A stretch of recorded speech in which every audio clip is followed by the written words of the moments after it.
Vamos então abrir nossas Bíblias no livro de 1 Reis, capítulo 5, versículo 1. 1 Reis 5, 1. Vamos orar ao Rei dos Reis. Adonai, em nome do seu Filho Jesus Cristo, exultamos o seu nome e nosso coração se alegra em saber que o Senhor tem alimento para nós. Basta se assentar na mesa do nosso Salomão, pois tu és a sabedoria. E se nós nos assentamos nessa mesa, certamente iremos receber da tua sabedoria. Instrui-nos, Senhor. Faz com que nós entendamos hoje aquilo que é para nós entendermos. Seja, pois, tu bem-vindo. Amamos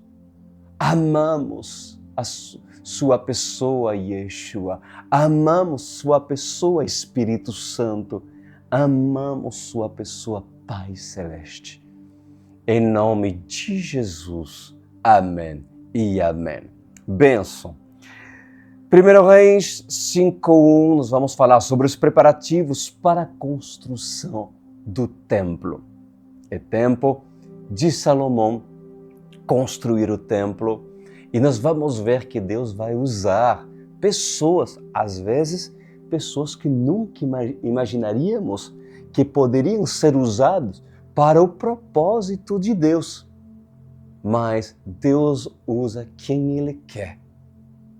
Mesmo outras civilizações, outras nações, para se fazer com que a sua obra se cumpra.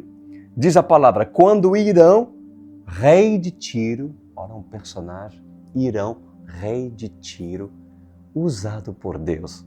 Quando ele soube que Salomão tinha sido ungido rei, mandou seus conselheiros a Salomão, pois sempre tinha sido amigo leal de Davi. Salomão enviou esta mensagem a Irão. Tu bem sabes que foi por causa das guerras travadas que todos os lados contra meu pai Davi, que ele não pôde construir um templo em honra ao nome do Senhor, o seu Deus, até que o Senhor pusesse os seus inimigos debaixo dos seus pés. Mas agora, o Senhor, o meu Deus, concedeu-me paz em todas as fronteiras e não tenho que enfrentar meus inimigos, nem calamidades. Pretendo, por isso, construir um templo em honra ao nome do Senhor, o meu Deus, conforme o Senhor disse a meu pai Davi. O seu filho, a quem colocarei no trono em seu lugar, construirá o templo em honra ao meu nome. Agora te peço que ordenes que cortem para mim cedros do Líbano.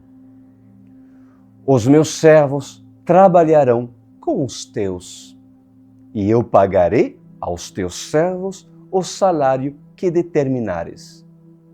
Sabes que não há entre nós ninguém tão hábil em cortar árvores quanto os sidônios. Irão ficou muito alegre quando ouviu a mensagem de Salomão e exclamou, bendito seja o Senhor, pois deu a Davi um filho sábio para governar essa grande nação. E Irão respondeu a Salomão, recebi a mensagem que me enviaste e atenderei ao teu pedido, enviando-te madeira de cedro e de pinho. Meus servos levarão a madeira do Líbano até o mar e eu a farei flutuar em jangadas até o lugar que me indicares. Ali eu a deixarei e tu poderás levá-la. E em troca fornecerás alimento para a minha corte. Assim Irão se tornou fornecedor de toda a madeira de cedro e de pinho que Salomão desejava. E Salomão deu a Irão 20 mil tonéis de trigo para suprir de mantimento a sua corte, além de 20 mil tonéis de azeite de oliva puro. Era o que Salomão dava anualmente a Hirão. O Senhor deu sabedoria a Salomão, como lhe havia prometido. Houve paz entre Hirão e Salomão, e os dois fizeram um tratado. O rei Salomão arregimentou 30 mil trabalhadores de todo Israel. Ele os mandou para o Líbano em grupo de 10 mil por mês. E eles revezavam. Passava um mês no Líbano e 2 em casa. Adonirão chefiava o trabalho. Salomão tinha 70 mil carregadores e 8 mil cortadores de pedra nas colinas e 3.300 capatazes que supervisionavam o trabalho e comandavam os operários. Por ordem do rei, retiravam da pedreiras grandes blocos de pedras de ótima qualidade para servirem de alicerce de pedras lavradas para o templo. Os construtores de Salomão, Hirão e os homens de Gebal cortavam e preparavam a madeira e as pedras para a construção do templo. Bom, vamos falar sobre essa aliança entre Hirão e Salomão, mas vamos falar também de Davi, do pai de Salomão, e aquilo que realmente Deus realizou através de Salomão para escolhê-lo para construir um templo tão maravilhoso como os veremos que será um templo de cair o queixo, né? Então, primeiramente, observamos, meus amados, que Salomão fez uma aliança com homens no qual, na época do seu pai, eram vistos como inimigos. Porém, observamos que Hirão, rei de Tiro, amava Davi. Hirão amava Davi. Tinha uma aliança com Davi, servia Davi, mas é claro que não foi sempre assim, meus amados. Com os outros reis, Davi tinha muitos inimigos.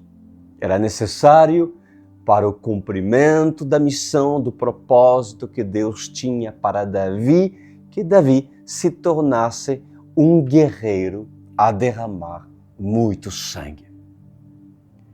E o que nós precisamos saber é que as fronteiras de Davi estavam sempre em guerra. Sempre em guerra.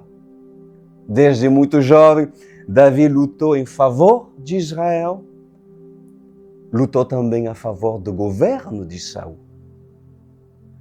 Davi batalhou contra os povos estrangeiros, os filisteus, que eram inimigos declarados de Davi, e também outros povos que eram inimigos de Israel. Mas o Senhor sempre esteve com Davi. Sempre. Um homem que entendia sobre dependência. Dependência do Senhor. Davi dependia de Deus sempre. Sempre. Em tempo de bonança, mas também quando apertava, quando ia para a guerra, Davi era o homem que consultava sempre o Senhor. O Senhor sempre esteve com Davi, o Senhor o fez vitorioso nas batalhas, vitorioso nas estratégias que Ele mesmo permitiu que Davi traçasse. O Senhor deu sabedoria, deu coragem, valentia ao rei Davi. Davi batalhou, Davi se dedicou, Davi guerreou. E por ter feito muitas guerras e por ter derramado muito sangue, Davi era considerado aquele que decapitou, aquele que matou centenas e milhares de homens. Um homem que derramou muito sangue. Davi, ele defendeu o reino porque era um guerreiro, era um valente.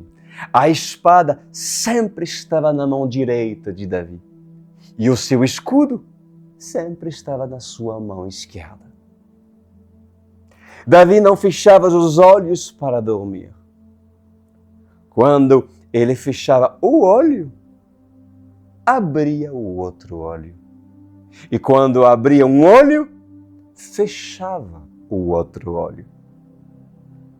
Por quê? Porque Davi era realmente um homem prudente. Mas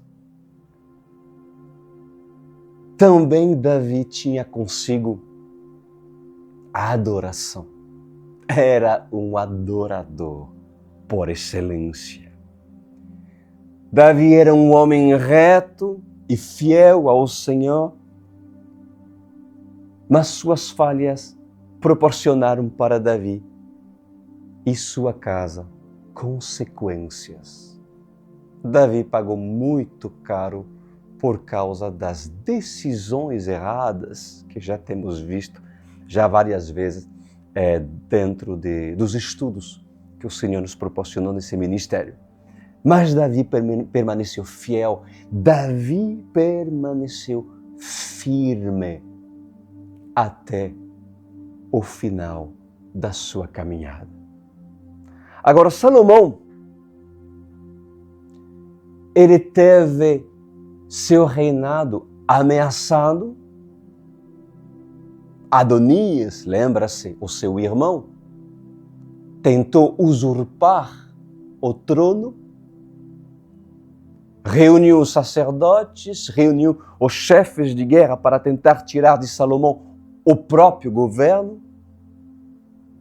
Mas o profeta Natã estava atento. E a mãe de Salomão também estava atento junto com o profeta. Salomão deu um decreto e Adonias, diz a palavra do Senhor, que ele foi até o templo, até o altar para se agarrar e pedir clemência. Mas quando Adonias viu a misericórdia do rei, antes que o pior lhe sucedesse, Adonias desejou o que pertencia ao rei Salomão.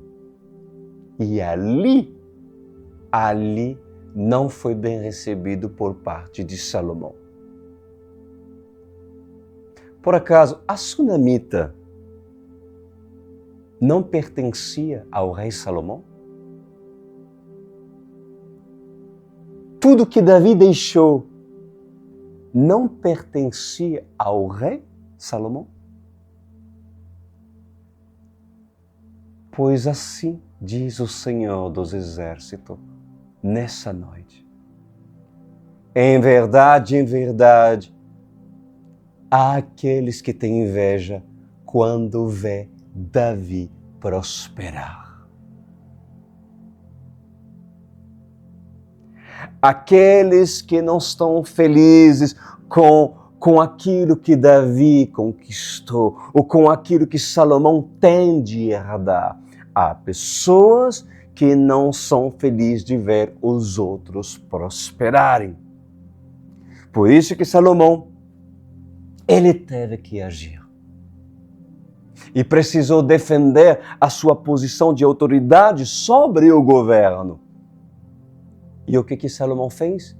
Ele teve que eliminar todos aqueles que ameaçavam o seu governo, que ao invés de trazer paz, traziam guerra. Diz a palavra que Salomão se preparou para contribuir para a construção do templo. E Hirão, amigo do pai de Davi, se prontificou ao trabalho para ajudar Salomão.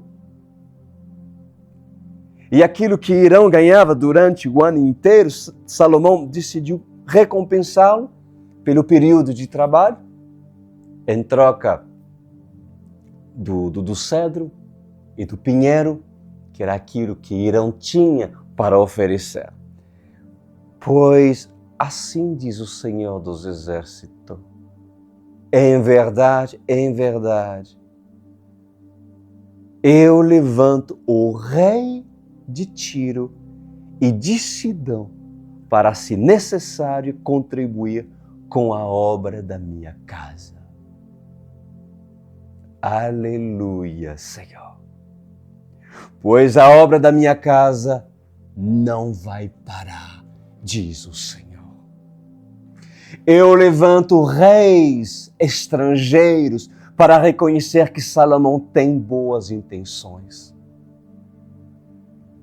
Se necessário, levantarei a rainha de Sabá até Salomão para abençoá-lo com as especiarias, com o ouro e com a prata.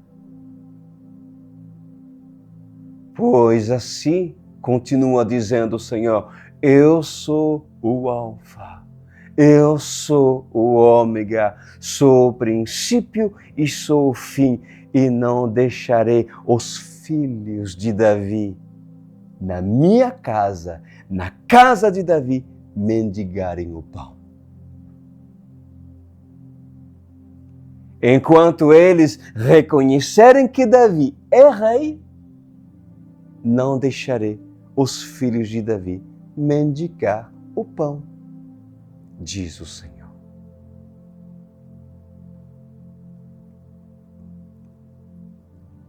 Pois assim Salomão desejou construir um templo para o Senhor. Salomão teve que eliminar Adonias, mesmo sendo seu próprio irmão. Salomão não entregou Abissag a Adonias, ao contrário, Salomão se revoltou com o pedido e a audácia da sua mãe Betseba.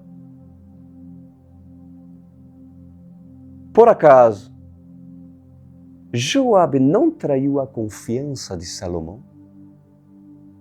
Com certeza. Não foi Joabe que serviu Davi? E por que Joabe traiu a confiança de Salomão junto com o sacerdote Abiatar?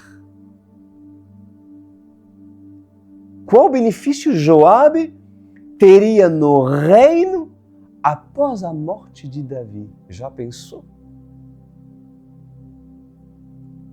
Não seria o governo de Salomão um novo governo? E quando há trocas de governo, não se troca também os governadores?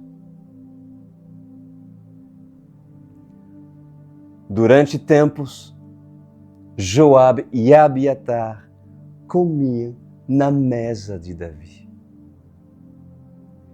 Tiraram regalias, adquiriram terras, escravos, animais e, além disso, enriqueceram. E Adonias era o primogênito. Mas na tradição judaica, na tradição israelense, um sacerdote e um profeta era aqueles que escolhiam o rei, o sacerdote e o profeta.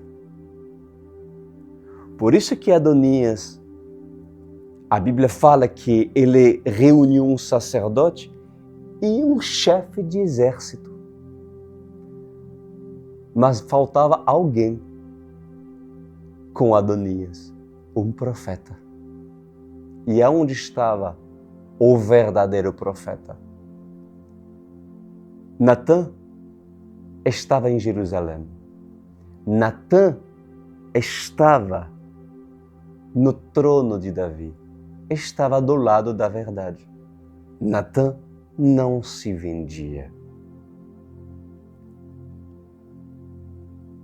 Agora, não cabe dúvidas de que Adonias ofereceu terras, ofereceu ouro, ofereceu prata para aqueles que prepararam o golpe.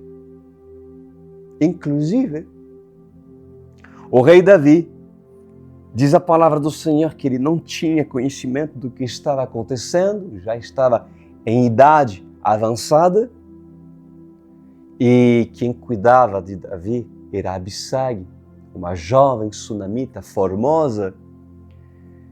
Porém, o profeta Natã estava atento, porque houve uma profecia, houve uma palavra empenhada por Davi. E Betseba esperava a palavra empenhada, esperava ansiosamente o cumprimento dessa palavra falada, dita pela boca de Davi. E entende que a conspiração,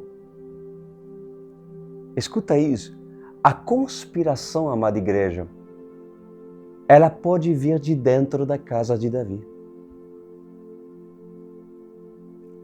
A conspiração, ela pode vir de dentro da casa de Davi. A conspiração, amada igreja da OCE,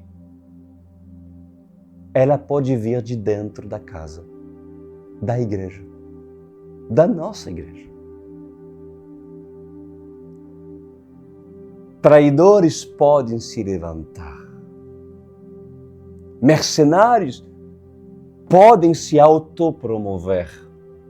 Invejosos, enganosos, ambiciosos podem se destacar. Mas assim diz o Senhor dos Exércitos: aprendem isso, filhinhos.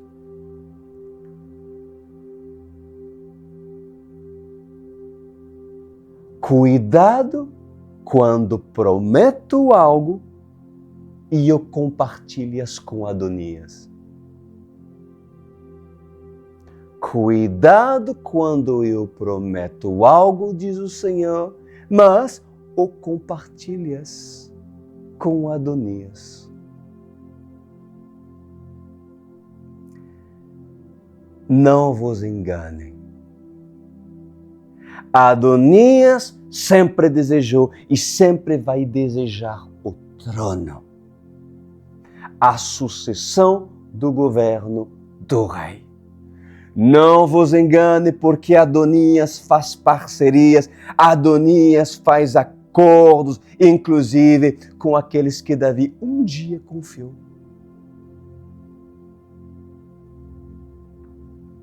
Mas Salomão é um homem sábio. Salomão é um homem prudente. Salomão recebeu sabedoria e discernimento para estar atento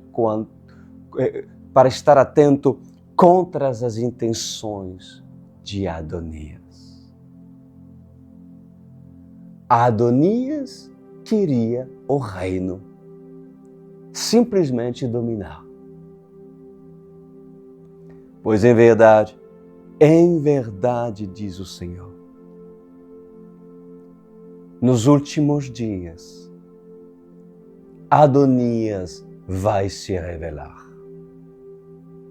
E ele vai dizer: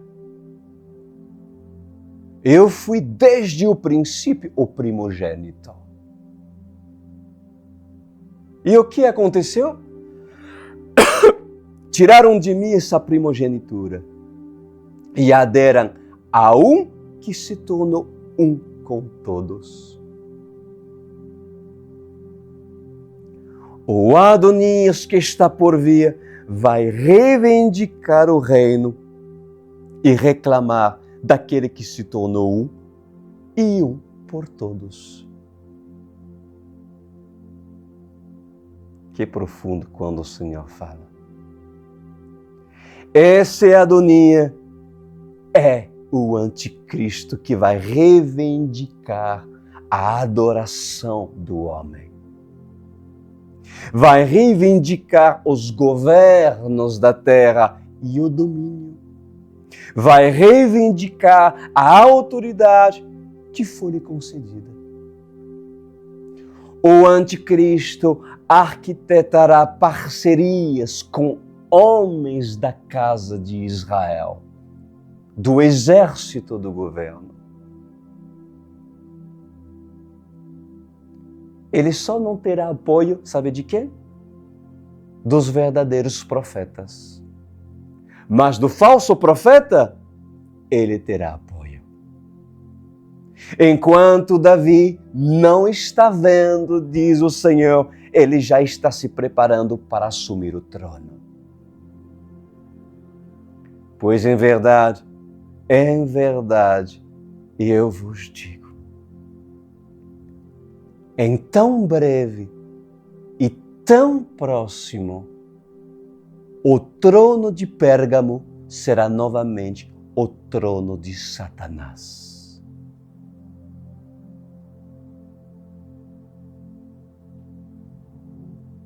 Em tão breve e tão próximo, o trono de Pérgamo será novamente o trono de Satanás, diz o Senhor. Pérgamo será visto por todos como o trono de Satanás. Não será Sardes, nem Filadélfia, nem Esmirna, nem Tiatira, muito menos Laodiceia ou Éfeso, mas será Pérgamo. O trono de Satanás vai se estabelecer nos últimos dias por intermédio da política, por intermédio da religião e por intermédio dos evangélicos, diz o Senhor. Da igreja prostituta, que ama fazer política, que ama se vender, que ama pregar e apresentar o evangelho que lhe convém.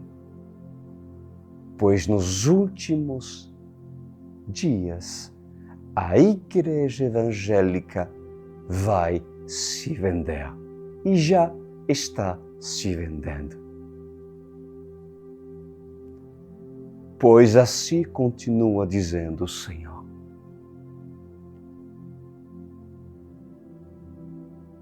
Adonias já está por vir. Que Salomão fique atento para não ser pego de surpresa. Porque o dever de Salomão é construir um templo para o Senhor. Salomão deve estar atento para eliminar Adonias do seu caminho e construir um templo para o Senhor. Trabalhadores serão enviados. Alguns com habilidade para a obra, para serviços pesados. Outros com habilidade de inteligência e outros com habilidade de sabedoria. Pois a boa obra que eu iniciei, haverei de terminar, diz o Senhor. Tudo depende de um Salomão disposto a construir o templo. O que pode ser o templo? Aonde estará o templo? Todos os Salomões devem estar preparados para dar continuidade ao reinado do seu pai Davi. Assim diz o Senhor. Essa foi a palavra de hoje. E agradeço, Senhor, por nos instruir dessa forma. Temos uma tarefa, temos um propósito, é construir nesses fins dos tempos a casa, o templo do Senhor. Construir tua vida. Estar atento, pois quando virão as duas testemunhas, a igreja deverá segui-lo, a noiva deverá segui-los. Dois escolhidos para serem usados e instruídos com toda a sabedoria para construir o templo para o Senhor. Você é o templo do Senhor. E a missão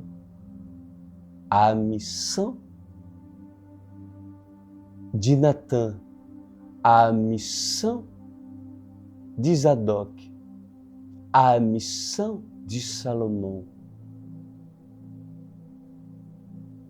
a missão dos sábios dessa era é construir um templo ao Senhor. Afinal, a Arca da Aliança nessa geração irá ser encontrada. E aonde deverá ir? No terceiro templo. O Senhor permitirá que a arca seja devolvida a Israel. Mas esteja, pois, tu atento nos sinais do fim. Pois hoje o Senhor falou, usando a minha boca para suas misericórdias, guarde essas palavras e alegra-se com ela. Obrigado, meu Senhor, por tudo aquilo que mais uma vez temos recebido. Envia os irão, os homens, as mulheres, os sábios, também pessoas que irão contribuir a nos ajudar para o bom cumprimento dessa obra, Senhor. Sim, homens, empresários que não querem ser usados ouvindo aqueles que lhe convém, mas entrar na casa do Senhor, aonde eles encontrarão Natã, aonde eles encontrarão a sabedoria de Salomão, e que não venham ser enganados pela sua própria concupiscência em querer vendê-los, sendo que um verdadeiro profeta não se vende. Mas, de qualquer forma, o Senhor é aquele que move o coração do rei de Tiro. Obrigado, Rei, por levantar esses homens a fim de se juntar ao exército dessa era. Em nome de Jesus Cristo. Amém e amém. Glória a Deus, meus irmãos. Querido visitante, não fica fora da oportunidade de você se juntar a nós. A UCE é um ministério sério que pode contribuir muito para a sua salvação, instruindo e preparando para os dias que virão. Preparar para a eternidade. Temos líderes que estão cooperando na casa de Salomão, na casa de Davi, na casa do Senhor, que têm alegria e fazem com zelo e excelência. Faze, pois, tu parte desse ministério. Como fazer, Pastor Cris? Vocês podem aproximar seu celular nesse QR Code aqui apresentado. Só aproxima, né? Como sempre digo, coloca no modo fotografia, né? Não é assim? Câmera, obrigado, pastora. Talvez péssimo em relação a essas coisas. No modo câmera, agora já vou tentar registrar. E faça o seu cadastro, porque irás diretamente acessar ao site, né? E responda as perguntas e iremos entrar em contato contigo, tá bom, querido? Se preferir, você pode também entrar no site, no crisduran.com.br. Anotou? Vendo a janela online World Church, aperta também, cairás no cadastro. Terminou para hoje, meus amados. Desejo para todos uma excelente semana. E lembrando que sábado te aguarda nesse mesmo horário, às 21 horas, no canal da ONCE. Até lá.